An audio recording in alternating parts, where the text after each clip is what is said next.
Bonjour à tous. L'arrivée du pape en Hongrie, des laïcs à l'Assemblée synodale des évêques en octobre et les révélations de sanctions canoniques contre Monseigneur Gardès, c'est dans SIC et ça commence maintenant.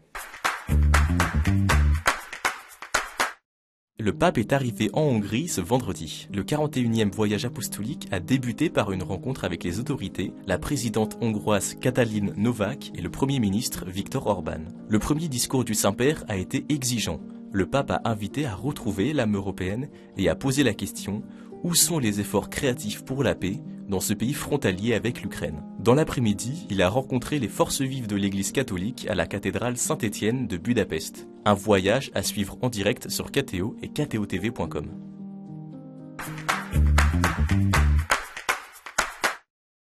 Le pape François et le premier ministre ukrainien Denis Shmyhal se sont rencontrés ce jeudi au Vatican lors d'un entretien d'une demi-heure.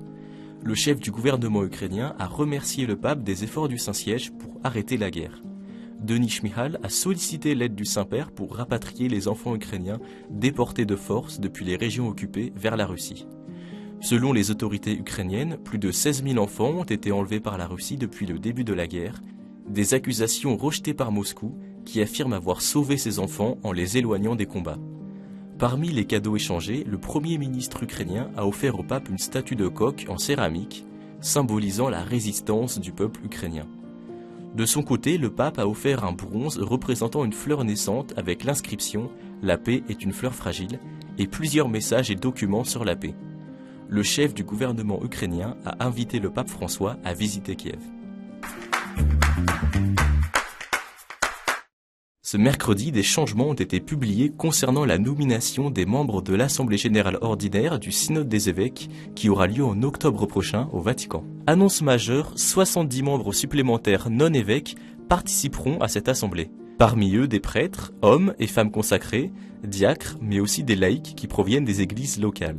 50% d'entre eux doivent être des femmes et la présence des jeunes doit être valorisée. Les membres non-évêques auront aussi le droit de voter, augmentant ainsi le nombre de votants de 370 à plus de 400. Le fait qu'ils soient là très concrètement pour travailler avec les évêques va aider à avancer dans cette vision synodale où tous sont, de par leur baptême, protagonistes de la mission de l'Église et impliqués dans le processus. Prochaine échéance pour le synode, la publication de l'Instrumentum Laboris qui devrait être finalisé à la fin du mois de mai. Ce document, fruit des 7 assemblées continentales du synode, servira de base de travail pour l'Assemblée synodale à Rome en octobre prochain.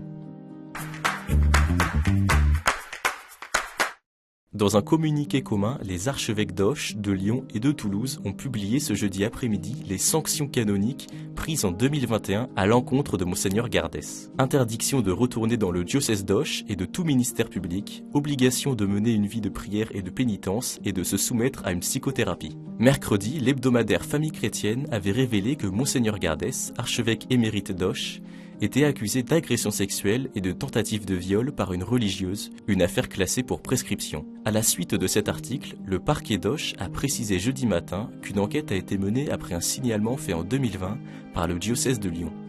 Les faits d'agression sexuelle étaient prescrits à les supposés avérés, précise le parquet, et l'enquête n'ayant pas permis d'établir la matérialité des faits de tentative de viol, la procédure a été classée sans suite en avril 2022. Dans leur communiqué, les 3 archevêques expliquent que le parquet d'Auch n'ayant pas encore rendu public ses conclusions, il ne leur appartenait pas de communiquer jusqu'à présent.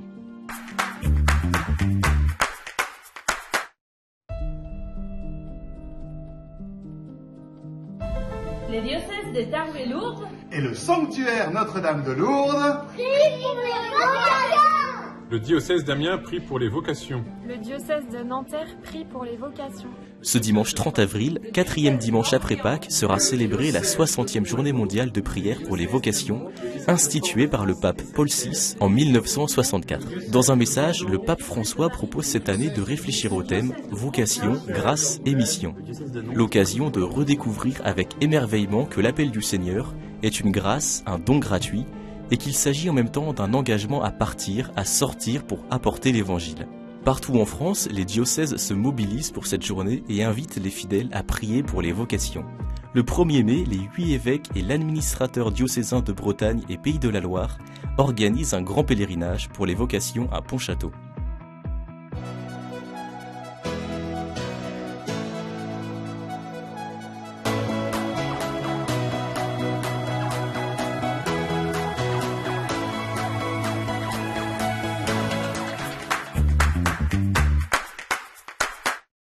Les Sœurs de la Charité de New York votent pour la fin de leur congrégation aux États-Unis.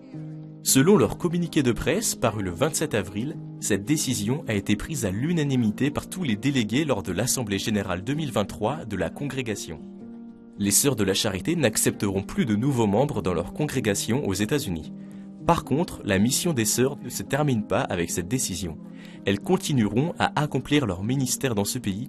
Les Sœurs de la Charité de New York sont installées aux États-Unis depuis 1817. Like I said, we do have 154 current sisters, but we haven't had any new sisters here in the United States. The Sisters of Charity of New York have not been receiving new members for well over a decade now.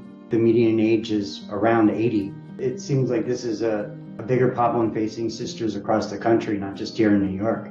Selon les données de 2016, cette congrégation internationale compte plus de 15 000 religieuses réparties dans plus de 1800 maisons dans 91 pays. Le Frat s'est achevé ce jeudi. C'était le grand retour de cet événement à Lourdes après 5 ans d'absence en raison de la pandémie de Covid-19.